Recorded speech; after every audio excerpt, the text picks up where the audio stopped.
This message comes from Greenlight. Ready to start talking to your kids about financial literacy? Meet Greenlight, the debit card and money app that teaches kids and teens how to earn, save, spend wisely, and invest with your guardrails in place. With Greenlight, you can send money to kids quickly, set up chores, automate allowance, and keep an eye on your kids' spending with real-time notifications. Join millions of parents and kids building healthy financial habits together on Greenlight. Get started risk-free at greenlight.com/audio. Most weight loss plans are one size fits all, not taking into account each person's individual needs. Noom is here to change that. Noom Weight uses psychology. That's why they say losing weight starts with your brain. But it also takes into account your unique biological factors, which also affect weight loss success. The program helps you understand the science behind your eating choices and why you have cravings. Everyone's journey is different, so your daily lessons are personalized to you and your goals. One of the great things about Noom is that it's nourishing instead of restrictive. They focus on progress instead of perfection. You don't have to give up carbs, or anything for that matter. Have cravings? Food FOMO? Noom can help you lose weight while still enjoying your favorite foods. To date, Noom has helped more than 5.2 million people lose weight. Stay focused on what's important to you with Noom's psychology and biology-based approach. Sign up for your trial today at Noom.com. That's Noom.com. Have you ever thought about opening your own mobile cart or kiosk business? Maybe the facility you manage could establish new revenue by adding coffee, food, or retail services. Cart King International can be the answer to your needs. Cart King is a North American designer and manufacturer of the finest mobile coffee, food, and retail carts and kiosks. Cart King has been working with clients and corporations across North America for 20 years, providing innovative designs, custom manufacturing, and timely delivery. Carts and kiosks are fun, and so are the dozens of designs on our website. Please visit us today at www.cart-king.com or just call us at 1-877-986-7771 and get your sales rolling. PureSoapFlakes.com, 218-568-2525. Have you ever heard of Castile Soap? Pure Soap Flake Company handcrafts fine soap bars, laundry powder, and concentrated soap flakes using organic vegetable oils from their northern Minnesota facility. Bathe your body and wash your clothes with Pure Soap products that are free of fragrance, GMOs, palm oil, sodium lauryl sulfate, and synthetic additives. Keep it clean, folks. Pure Soap Flake Company products are kind to living creatures and sensitive skin, safe for drains and waterways, and work great in high-efficiency washers and top and front-loading machines. Order today at PureSoapFlakes.com, greenhome.com, amazon.com, or give them a call, 218-568-2525, 218-568-2525. Pure Soap Flake Company is a proud member of the Handcrafted Soap and Cosmetic Guild. Tina Helmuth is writing an ongoing series of fact-fiction books that boldly takes on today's most heinous crimes, the abduction, sexual trafficking, and cannibalization of our children. Suffer the Little Children, The Wrath of the Father, and Unbreakable. Deeply researched and mixed with the supernatural, good versus evil makes these thrillers hard to put down, shining a light on the root cause of these crimes and introducing a spiritual solution. Justice will be served. Available at Lulu.com in paperback or ebook. It's the Opperman Report. Join digital forensic investigator and PI Ed Opperman for an in-depth discussion of conspiracy theories, strategy of New World Order resistance, high-profile court cases in the news, and interviews with expert guests and authors on these topics and more. It's the Opperman Report. And now, here is investigator Ed Opperman.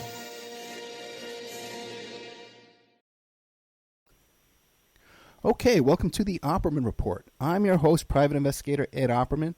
I'm the president of Opperman Investigations, Digital Forensic Consulting. You can get a hold of my book, How to Become a Successful Private Investigator, at emailrevealer.com.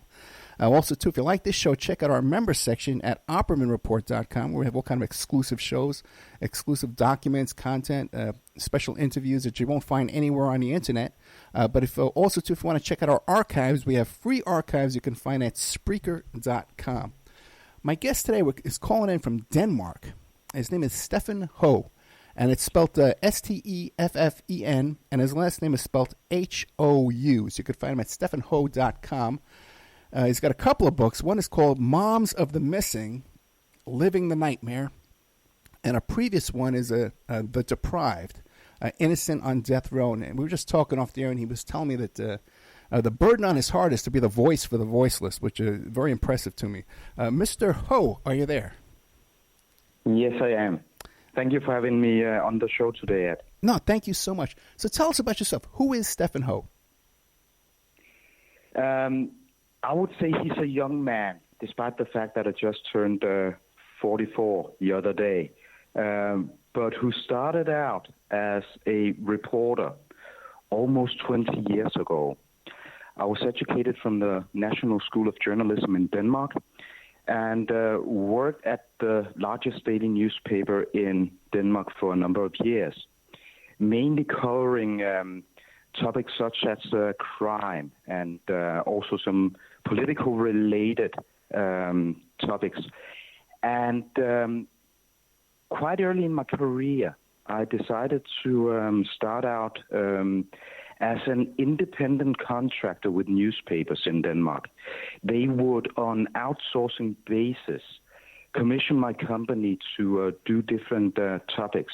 So when they sat with the morning paper, they would think that it was the newspaper who had actually produced the content, but it was my company who did it. And slowly I drifted away from being a reporter, a journalist, to becoming more and more a businessman. And I must admit, after having had hundreds of employees over the years, I suddenly felt very in a work-wise manner. I felt very empty in the way that I didn't set out to become a businessman. I set out to tell stories as a reporter. And therefore, I completely made a change a few years ago. I started writing books, first to be published in Denmark, but all my work was focusing on America. I've been traveling around in America since 1993, actually. So with more than 25 years of traveling in America under the belt, it has been so natural for me to look into the American society more and more. And today I spend at least a few months every year in America. And it has given me a great network in America, but also every time I travel to America, I get all sorts of ideas. And the first idea that I really set out to investigate thoroughly was something that is completely unknown. At least I can't pinpoint any of these cases of wrongful convictions in Denmark. And when I met a man in 2015 in Los Angeles who had spent more than 2 decades on death row in America for a crime he was later exonerated of, I was so surprised that this actually happened in a modern Western world, Western country, and therefore I decided to do the book, The Deprived, Innocent on Death Row, which looks into wrongful convictions and doing so by interviewing 10 Americans who've all been affected by the death penalty and wrongful convictions. And latest, I've also, because during that book, I interviewed a lady who told me a horrible, horrible, horrible story about her 7-year-old daughter that was abducted in the middle of the night when she went camping with her family. At 4 a.m. in the morning, her older sister woke up this mother, Marietta. She came running to tell that she couldn't find her little sister. And when the mother came to the tent where the kids were sleeping, she could see that there had been sliced a hole in the tent. And her daughter, Susie, she was not to be seen anywhere. And they actually found her teddy bear a few feet away from the tent. And that moment she knew that a crime had been committed. When I interviewed her about this story, I did it because, to my surprise, she had found the strength to forgive the guy who actually was later found guilty, or at least to confess to having abducted and unfortunately also killed this 7-year-old child. She forgave him. And the only reason why she confessed to having killed a total of 4 kids in Montana was because, as a mother, she made sure that he would not be sentenced to death. And with this assurance, he confessed to these 4 horrible murders of kids. But having interviewed her and written her story for The Deprived also made me curious about doing an entire book about abduction cases in America. And there's a certain reason, a very personal reason for me to have written Moms of the Missing, Living the Nightmare, which comes out here in October. When I was working as a reporter before setting out as a businessman, I covered 2 cases. A case was a 10-year-old girl who was grabbed broad daylight from a beach while her mom was out swimming. Not that far away from her kid, but before she realized what had happened to mom, her 10-year-old daughter was gone.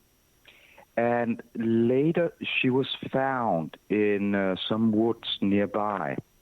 She had been raped and she'd been choked. And authorities would later believe that the only reason why the perpetrator left her in the bushes was because he actually thought that she was dead. I covered that horrible crime for the newspaper. And half a year later, I also covered another crime of a young lady, a teenage girl at the age of 15, who had also been abducted and held captive in a house for 3 or 4 days before she was, thank God, released. And I went to both of these crime scenes. And after the perpetrator of the abduction of the 15-year-old girl had been arrested, I went to the house where he had held her captive. And I looked in through the windows, and it just struck me how alone and scared this 15-year-old girl must have felt. And I also thought back about the 10-year-old girl. And I've had this, horrible feeling on their behalf, but also as a human being. What is it like being taken against your free will, especially as a child? And I knew a bit more about this a year later, because in 2001, I went to the capital of Serbia, Belgrade, to look into human trafficking. And I found the area where human traffickers were forcing to having their customers, so to speak, doing hard labor before they were trafficked further into Europe. And I went there to look up some of these victims, as I would call them, because many of them were also held there against their will. And all of a sudden, I was taken in a chokehold, and I had a gun pressed against my timber, and I was taking myself out of this mall where I was interviewing these mainly Chinese immigrants. And I was taken away by human traffickers. And as they dragged me away with the intention of scaring me to give up all my inquiries into human trafficking, I immediately had this feeling of being very alone and this dead fear. My experiences are by no means similar to the much more horrible crimes committed against both children and also adults, being held captive for days, months, years, and in worst case scenario, even decades. But it doesn't matter if you're being forced against your will for 10 minutes, 10 days, or 10 years. You immediately have this death fear, and you feel very, very alone. And that even made me, it even made me feel that I had to look much more in to this important topic of missing children and missing adults in America. And as I said, the result of it is the book Moms of the Missing, soon to be released. Let me ask you this. How were you able to escape from these human traffickers? For these, I lost track of time as it happened. I don't remember if it was 10 minutes, 15 minutes, or 20 minutes that I was, having this gun stuck to my face while they told me that it could be very dangerous looking into human trafficking. But, as they had scared a certain thing out of me, they just left. And afterwards, I met up with a colleague that I was working on these stories with, and we went directly back to our hotel. We first informed the Danish embassy in Serbia, and they told us, to leave the country right away. And beforehand, we also went and reported the crimes with the local law enforcement in Serbia. But I felt at that time that I was working on something that was way too important for me to be scared of and pack the bags and head back home. So we actually carried on for a period of time afterwards, and we went to Bosnia, where we also looked up both human traffickers and victims being trafficked into Europe. So I didn't take the advice of both the police and the embassy in Serbia. I carried on, and it was a tough experience. Yeah, I could imagine. Now, you mentioned earlier that your first book was about innocent men on death row, innocent men and women, I suppose. Now, do you have the death penalty over there in Denmark? No, we don't. And it's a strange thing, or a fact that often surprises Americans. Because when Americans, they ask me what it's like in Europe with the death penalty, I have to tell that there's no country in Europe that still has the death penalty. Most of the countries abolished the death penalty right after World War II. And if you compare the use of capital punishment in America to other countries, you would actually have to compare with countries such as North Korea, Yemen, Saudi Arabia, Iran, Iraq. America is the only Western country to still use the death penalty. We have the most incarcerated, too, the highest percentage of civilians incarcerated or caught up in the penal system, either probation, parole, some kind of court-ordered supervision, in jail or in prison, and anywhere on the whole planet. And we're number one, as we like to say at the Olympics. Yeah. We're number one. Yeah. Now, what about coming again from Denmark? The number of child abductions that we see here in the United States, child killings, child abductions, how does that compare to Denmark and Europe? thank God, they are so rare. In America, if you just look in to how many children that are reported to law enforcement in America every year, it's almost 500,000. If you look at the numbers, the total numbers of people who go missing, who are reported missing in Denmark, it's 1,100. Naturally, we're a much more smaller country than America. The size of the country to America, thank God, this is a much minor problem in Denmark than it is in America. And I think for different reasons. I have to say first and foremost that I hugely admire America and Americans. They are great friends to all European countries and definitely our closest ally. We have so much things in common, values and the way that we live life, and it's such a great thing. But there are just some things that's uneven when you compare European countries to America when it comes to crime. Crimes are much more frequent in America.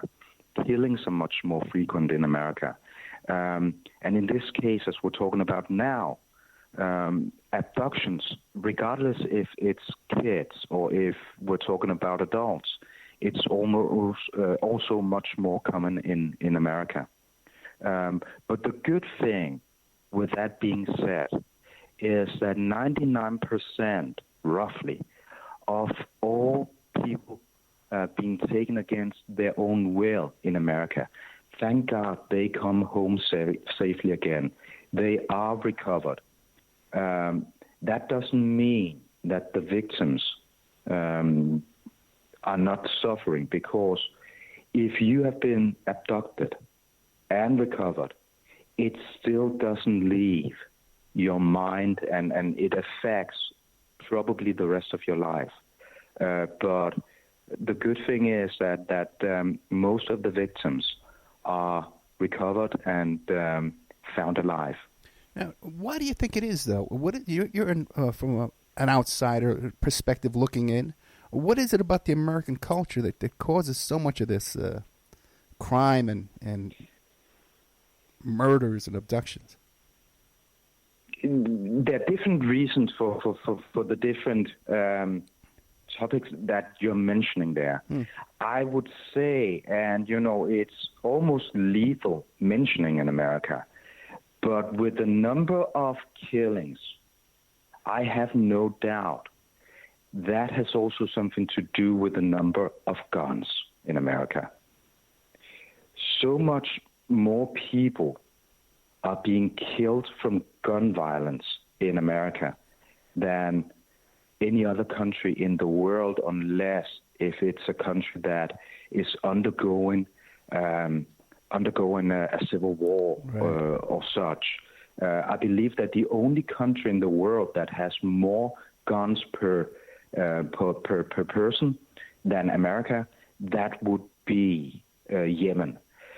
And if you have easy access to, guns, then it's also, in my opinion, and I think there's a lot of statistics to back that, it is also more likely that you end up, either as a perpetrator using that gun or as a victim having, in a worst-case scenario, a fatal outcome of meeting a person with a gun.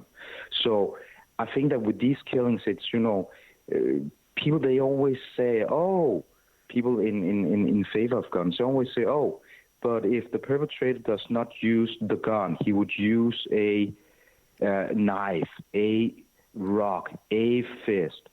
But the likeliness of being killed by a gun than a fist is just much more, certain. Sure. So I think that is one of the reasons. But there's also another huge difference, I would say.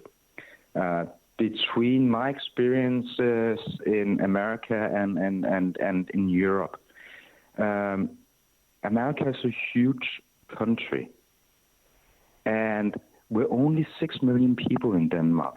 That means that we more or less all feel as we are neighbors. Right, we'll know each other, yeah. You know what it is like with neighbors? You look after each other. Right. And if you do not behave in the streets of Copenhagen, it is very likely that some way or another you'll actually know someone, or someone will know you in a town not far away, because we're such a small country. The links between people are very tight in a small community. So I think that, with perhaps 20 million people living in New York City, you tend to easily become just a number in the crowd. And you're not a neighbor, you're a number. So people, they might not be, as keen on looking after you as they would be in a much smaller community. So I think that's another reason for why crimes do occur much more frequently. And then again, if you are a nation with already a very high crime rate, it escalates. You have one brick and you just put another one on top. Mm. Yeah, I was just talking to another guest. We were talking about police shootings of unarmed civilians. And we were saying, in America here, every solution, the solution to every problem we have, a car accident, a mentally disturbed person, everything is to call the police, is our first response. Mm-hmm. Call the police.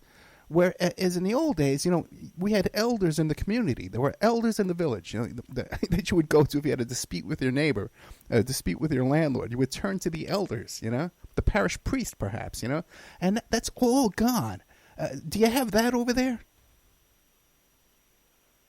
That you go to the elderly? Yeah, like you would go to a prominent person in the community to settle your disputes, rather than immediately turning to the police over here.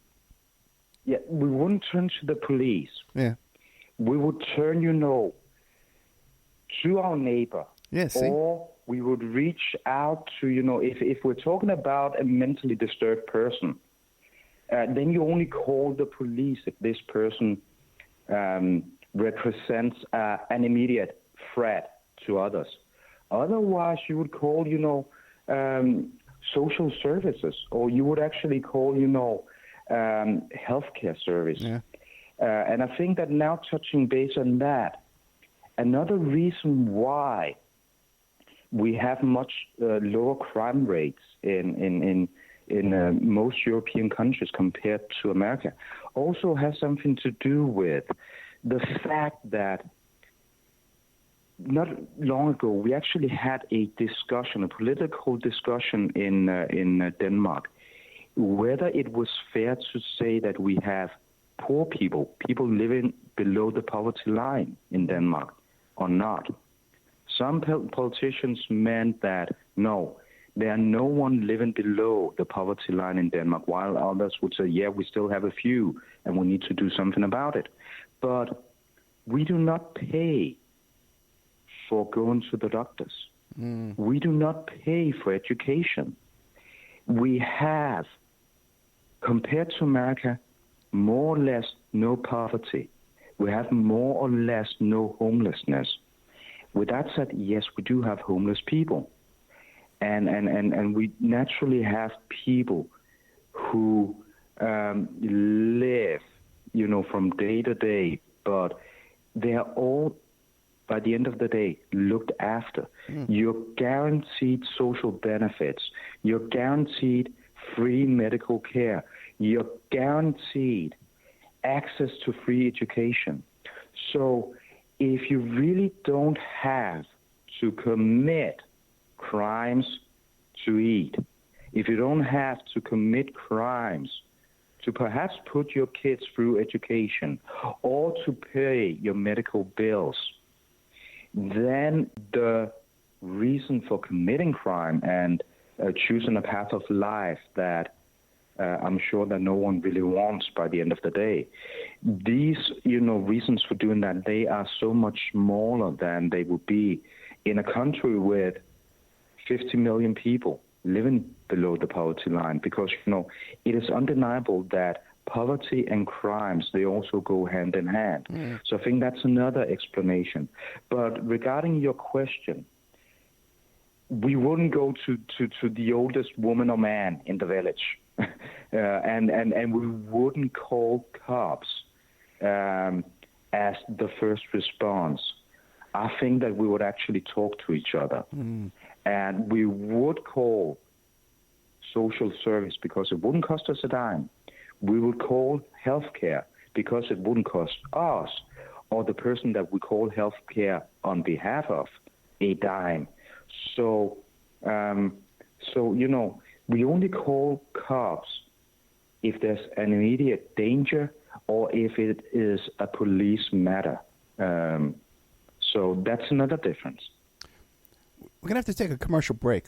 We're with Stephen Ho, and we've written a couple of books here. One is The Deprived, Innocent on Death Row, and the other one is Moms of the Missing, Living the Nightmare. And his website is stephenho.com. That's STEFFENHOU.com. I want to ask you when we come back, the situation, the motivation here in the States for these abductions, these child abductions, is it usually a sexual motivation for either sexual trafficking or rape? Is that usually the motivation, or what have you found? We'll be right back with more of Stephen Ho after these messages.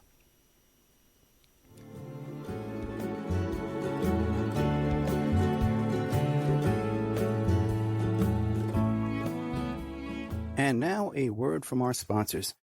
Hey, check out our brand new sponsor, Dynamic Solutions 2. That's the number 2. They offer a life-changing, dynamic financial solution. The finest in fast, professional, affordable credit repair. Is your credit in bad shape? Do you need a new car? Ready to buy a new house? You want to rent an apartment? Are you going to apply for a job? Any one of these activities, they're going to ask for a credit report and then check out your credit score. Let Dynamic Solutions 2 erase your negative credit remarks. They have affordable monthly prices. They accept Visa, MasterCard, PayPal options available. You go to www.dynamicsolutions, that's the number 2.com, or call 424-888-2820. 424-888-2820. Now, if you enter promo code ED or you mention Ed Opperman, you get a 10% discount. How's that? You get a free consultation, all negative items removed, get back in positive credit position. Dynamic Solutions 2, life-changing dynamic financial solutions. 424-888-2820. Tell them Ed Opperman sent you. You get a 10% discount. Tina Helmuth is writing an ongoing series of fact-fiction books that boldly takes on today's most heinous crimes: the abduction, sexual trafficking, and cannibalization of our children. Suffer the Little Children, The Wrath of the Father, and Unbreakable. Deeply researched and mixed with the supernatural, good versus evil makes these thrillers hard to put down, shining a light on the root cause of these crimes and introducing a spiritual solution. Justice will be served. Available at lulu.com in paperback or ebook. Are you ready to change your life, but don't know how to start? Is your stress and worries keeping you awake at night? Have you been battling grief, anxiety, or depression all alone? Have you lost touch with your own sense of being or spirituality? Soul Free Therapies offers professional and affordable live video streaming counseling and coaching services from the comfort of your own home. Sessions offered in English, Spanish, and Portuguese. Go to our website at www.soul-free.com and book your first session today.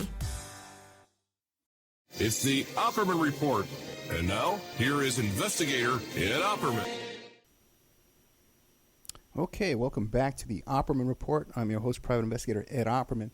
We're here joined from Denmark, Stephen Ho, who's written a couple of books, The Deprived, Innocent on Death Row. We were talking about that. And then also Moms of the Missing. Now, Stephen, everyone loves to say the most horrific crime you could commit would be a crime against a child.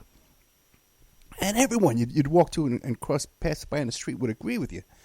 But then here in America, in our churches, we rape our children.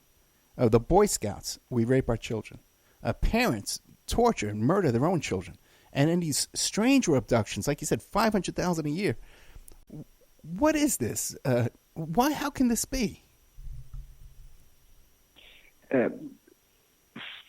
Unfortunately, it's not only in America that kids have been raped in churches and so on. It has also been a problem in a lot of European countries. But when we're speaking of other charges committed against children, you're right. There can be nothing much more horrible than, as an example, a stranger abduction, where a child is most likely to be taken by a pedophile and raped. And with these stranger abductions, we also find the type of abduction that is most likely to have a fatal outcome. But if we look at some of these stranger abductions, where a child is grabbed in the street and taken somewhere, held captive, being raped, and in a worst-case scenario, being killed, it happens so rarely, also in America. But again, these cases are also most likely to have a fatal outcome, and that is why we often hear about them in news media. But the problem of stranger abduction is actually much smaller, I would say, than what most people will probably believe from the attention that these cases attract from the media. In America, there would be, naturally it varies from year to year, but you would actually only have roughly 120 stranger abductions where the child does not know the perpetrator some way or another. But the kind of classic case where you actually have a car driving by, a child is grabbed, taken away, and unfortunately way too often being killed. But these are also the cases, as I said, that we know from news media. What is much more likely to happen to a child within these cases of abductions? That would be kids taken by someone familiar to the child. And a lot of people say, oh, how terrible can that actually be if a child is being abducted by a mother, a father, a cousin, or a neighbor living down the street with some kind of relation to the family. But these cases are not fatal in the same way, but they do horrible damage to the child as well. Almost 200,000 American kids are every year becoming the victim of family abductions, where they're forced to live with their identity hidden, where they can't go to school because they're not supposed to be in the neighborhood where they're suddenly forced to live.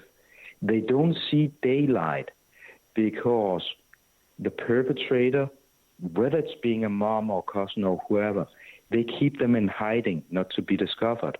They don't get sufficient medical care because if you are abducted, how are you actually going to get medical care? And we even have cases where boys are being dressed and treated as girls because the perpetrator thinks that the likeliness of them being discovered is then smaller. Imagine what that does to a child. And imagine what it does to a child being taken from a mother or a father, and despite the fact that they might be taken by another parent. And that does huge damage to them as well. And that type of abduction represents a very, very big problem in America.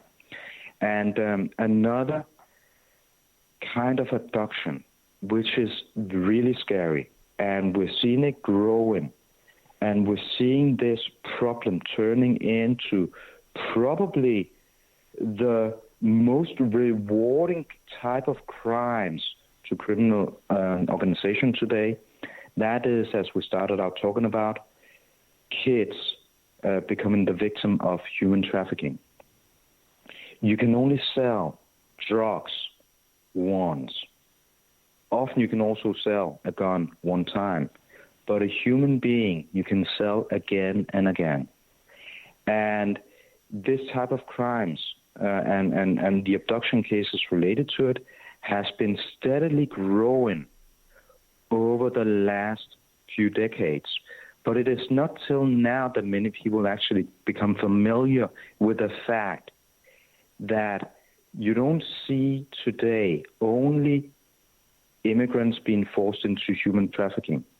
You also see both kids and adults being taken off the streets in America and forced into human trafficking, to exploitation where they are often being forced to either prostitute themselves by human traffickers, or they are forced to do kinds of labor that no one wished to do, and therefore you actually have to force people to do it. And that's a growing problem that is by both the United Nations and FBI and law enforcement all over the world, because there's no country in this world that is not affected by human trafficking one way or another. So, and therefore, authorities view this as perhaps already today the most rewarding type of crimes to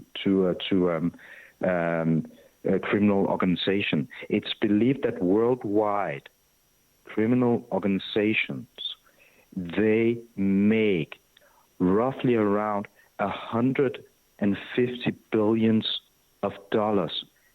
solemnly from human trafficking. And now it's spreading even to the streets of small American towns.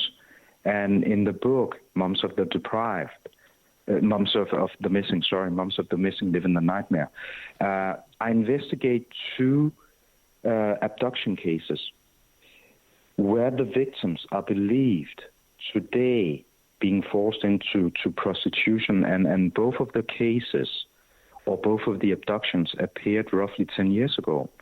One of them was a 21-year-old lady who had been out with friends, as a lot of 21-year-olds, they do on a Saturday night. She just never made it home. For 10 years, she's been gone from a small town in Missouri. And law enforcement believe that she's forced into to prostitution in Peoria in Illinois, and has been forced into prostitution for 10 years. Another case is from Spring, Texas, where it was a 16-year-old girl who got off the school bus. After she got off the school bus, no one has seen her almost for 10 years, which means she's turning 26 today. There has been several tips of her being seen at brothels in Ohio. So it means that she's believed to have been forced from Texas to Ohio, where she today is perhaps forced into prostitution. And the next question will probably be, how come that if these girls and other, both boys and girls, men and women, they walk the streets of New York, the streets of Los Angeles, the streets of Miami, and so on, how come they don't just run away and head back home to the parents? The question or the answer to that is that there's a certain way that these type of abducted missing persons are being treated. First, they are often being beaten. They are often being raped as one of the first things, to be broken down. And then what happens is, and which keeps them so close attached to their abductors that they don't run away, even, spending time alone in brothels or on the street. That is that right away they're also being given drugs against their will. But if you're being injected with heroin again and again and again for weeks, you suddenly become addicted. And to many of these victims, this addiction is much stronger than their will or forces to actually making it out of captivity and back to the family. So it's such an unfortunate situation with this type of abduction cases, where you have 16-year-old high school girls in a sudden being drug addicts forced into prostitution. Yeah, Stefan, I work on a lot of these cases over here. I just had one young woman who had a mental illness on top of this whole situation, was being human trafficked. And any contact, people say, well, why don't you just go to the police? But anytime she had any contact with the police, they arrested her. And when she would get on psych meds in jail and they let her out, and then she'd be back there, right into the hands of these pimps. They let her out without her medication. Another young woman here, Annika Mack, she was sold from one pimp to another, kept in a garage until she had gangrene. She lost a finger. She had gangrene in her legs and her fingers and her hands. And when she first escaped from there, they dumped her off at the ER. First contact with the police, she was going to be arrested. So, again, and I've met so many women, too, in the past few years, I can't tell you. It's definitely increasing. It's escalating. I've met so many women tell me, oh, I spent 2 years held captive by my ex-boyfriend, or held captive by my ex-husband, and no consequences to these men who have done this. Sometimes not even a report made to the police. Only one out of these women I could think of actually made a report to the police, and nothing came out of it. So you can imagine the unreported statistics of people being held beyond their will.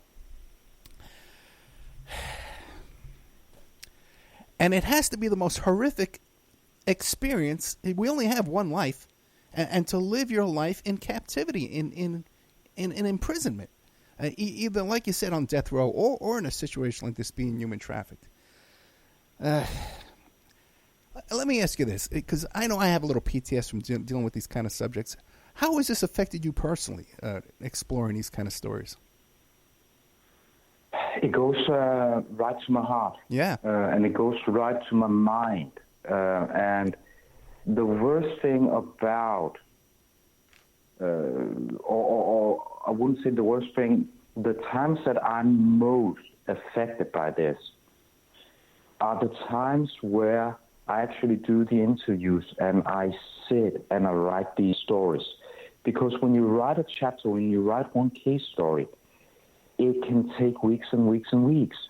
And you feel like you're living through the pain with these victims again constantly for weeks.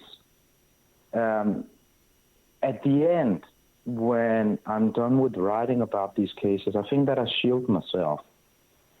I think that I actually try not to think about it. Because, certain things, and I believe it, I guess it's the same thing if you're a private investigator or if you're working as a police officer or if you're working at an ER, you see things that if you don't shield yourself, you won't be able to do your job because it would be too hard to carry.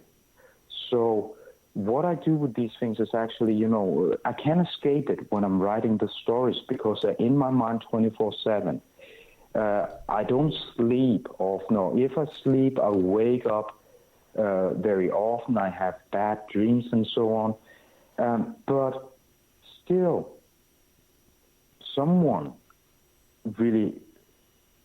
I really have to write these stories, because if I don't write the stories, if other reporters, if other authors, if other people, they don't write these stories, how are we actually going to put focus on, in my opinion, the most important topic of all, crimes committed against kids?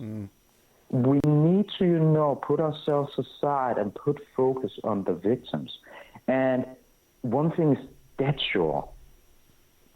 It might be difficult both for you and I doing at times the jobs that we do, but it is nothing compared to the victims living through it. So if they can actually live through it or have to live through it, what I have to go through when dealing with these things, that is nothing compared to that. But honestly, it can be hard at times. But there's also a thing that actually affected me deeply, and it's much more banal in certain ways. But it's just so human that it touches me deeply, and that is the violence that I have seen within the white supremacy movement, which I'm currently also doing a documentary movie about. Seeing how neo-Nazis and seeing how members of the Ku Klux Klan that is still around, how violence is something that is a normal part of their life 24/7. When they commit violence, it's nothing compared to the crimes that we're talking about now committed against kids and also adults. But seeing that in some people's lives, violence is such a natural part of their life that they don't even need excuses to have it as a natural part of their life. That has also affected me deeply because you sit back and you think, if this can actually be something so acceptable to other people, and their hate against other people just because of their religion, their sexual orientation, or the color of their skin, if that hate can be so deep within them, then it is really difficult to find an explanation for it. It's also difficult finding an explanation, even harder for, kids being abducted. But at least you sit back and you can say, thank God, it is such, a small percentage of the human race that is sick, cruel, and crazy enough to commit such a crime against a child, to commit an abduction. And you find some relief and some explanation within that. I have found it really difficult to find explanation and live with the fact that so many people in this world, and we're talking millions of people, that actually are prepared to use violence in their everyday life, no matter if they're part of a racist organization or if they just go home to their wives and their kids and beat a certain thing out of them just because it's a part of the human being they are. Dealing with these cases and actually sitting in the living room with them, that also, affects me deeply. But on the other hand, it also gives me as a person value, because I started out by telling how I turned from being a reporter who wanted to do something good with my journalism to becoming a businessman focusing on creating for myself. A huge part of my career, though I'm only 44, I have done my work to create and gather for myself. Some people, they might think that, it really sounds like I'm creating a fuss around myself or putting myself on a pedestal. But I actually think that, writing about the stuff that I do today, it can do something good for other people. And despite going through these, phases with the work that I do, at the end of the day, it's worth it if it can help someone else. If writing this book will help one of the kids or the grown-ups still missing, if it can help this person come home because someone might read the book and know something about one of the cases, then it's worth it. And then I'll gladly do it till the day I won't be able to hit the keyboard on my computer any longer. Stefan, I've really enjoyed our talk today, and when you do that documentary about the white supremacy, please come back. We got about just barely a minute. How can people get a hold of you if they want to contact you or follow you on Twitter? I think the easiest way would go to be going to my website, www.steffenhou.com. They'll find all my contact info there, and just write me an email, give me a call. And they can also follow me on Facebook and on Twitter. My handle is my name full, Stefan Hou. And I'll always be happy and proud if people feel like reaching out. Stefan, thank you so much. Good night. Good night.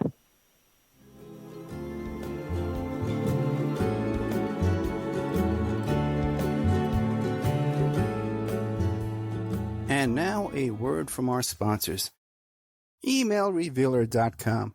People ask me all the time, hey, Ed, are you still a private investigator? I sure am. Go to EmailRevealer.com. We handle adoption investigations, infidelity investigations, where you give us your spouse's email address. We trace it back to online dating websites, catch them cheating online. Email tracing, locate or identify somebody from as little as an anonymous email address. Someone owe you money? Back child support? We can find that deadbeat. Locate his hidden assets. Locate his hidden bank accounts. Find his current place of employment and even assist you in obtaining a judgment and recover that judgment for you. EmailRevealer.com. Digital forensics, computer forensics, cell phone forensics, recover deleted text messages. Create a report that you can use in court. EmailRevealer.com. 800-572-9762. OppermanReport.com. Hey, do you like what you're hearing? Do you like the work that you see us doing here at Opperman Report? You can support that work by becoming a member at OppermanReport.com. And as you have access to over 200 exclusive shows and interviews that you can't find on YouTube or Spreaker or iHeart or iTunes or KYAH. You can't find them anywhere else online, exclusive to our member sections, to our members. Also, too, there's images, videos, documents, court docs, a lot of content there at OppermanReport.com. And it's the memberships that support the Opperman Report and allow us to play these shows for free on Friday nights and Saturday nights on all the stations you hear us on. You can also make a donation at OppermanReport.com. If you want to support the show and become a member, I can give you a discount. I'll give you 13 months for $65 if you email me directly at OppermanReport@gmail.com. And don't forget, you can hear your ad played here on the Opperman Report, reach hundreds and hundreds of thousands of people on a daily basis because the show is repeated every day all over the world. Contact me at OppermanReport@gmail.com and I'll give you a good deal on advertising rates.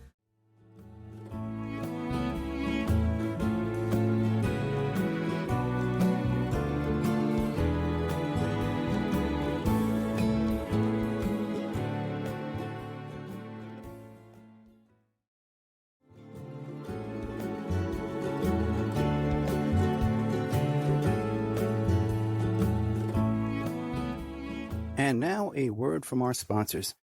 Hey, check out our brand new sponsor, Dynamic Solutions 2. That's the number 2. They offer a life-changing, dynamic financial solution. The finest in fast, professional, affordable credit repair. Is your credit in bad shape? Do you need a new car? Ready to buy a new house? You want to rent an apartment? Are you going to apply for a job? Any one of these activities, they're going to ask for a credit report and then check out your credit score. Let Dynamic Solutions 2 erase your negative credit remarks. They have affordable monthly prices. They accept Visa, MasterCard, PayPal options available. You go to www.dynamicsolutions, that's the number 2.com, or call 424-888-2820. 424-888-2820. Now, if you enter promo code ED or you mention Ed Opperman, you get a 10% discount. How's that? You get a free consultation, all negative items removed, get back in positive credit position. Dynamic Solutions 2, life-changing dynamic financial solutions. 424-888-2820. Tell them Ed Opperman sent you. You get a 10% discount. Tina Helmuth is writing an ongoing series of fact-fiction books that boldly takes on today's most heinous crimes, the abduction, sexual trafficking, and cannibalization of our children. Suffer the Little Children, The Wrath of the Father, and Unbreakable. Deeply researched and mixed with the supernatural, good versus evil makes these thrillers hard to put down, shining a light on the root cause of these crimes and introducing a spiritual solution. Justice will be served. Available at Lulu.com in paperback or ebook. Are you ready to change your life, but don't know how to start? Is your stress and worries keeping you awake at night? Have you been battling grief, anxiety, or depression all alone? Have you lost touch with your own sense of being or spirituality? Soul Free Therapies offers professional and affordable live video streaming counseling and coaching services from the comfort of your own home. Sessions offered in English, Spanish, and Portuguese. Go to our website at www.soul-free.com and book your first session today. It's the Opperman Report. And now, here is investigator Ed Opperman.